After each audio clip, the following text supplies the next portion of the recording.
Magandang umaga, Bagong Pilipinas. Narito ang Police News Express sa oras na ito.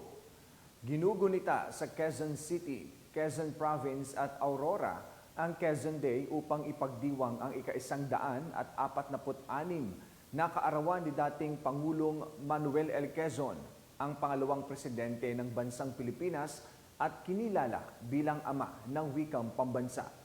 Isang wreath-laying ceremony ang isinagawa sa Quezon City Memorial Circle kung saan nakiisa sa pagdiriwang ang ating pambansang pulisya kasama ang mga lokal na opisyales at mga kinatawan ng iba't ibang sektor ng pamahalaan.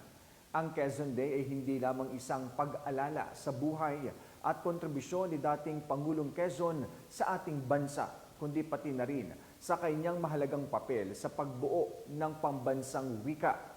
Siya ang pangunahing tagapagtaguyod ng Filipino bilang opisyal na wika ng Pilipinas at ang kanyang pamumuno ay nagbigay daan sa pagkakakilanlan ng ating bansa.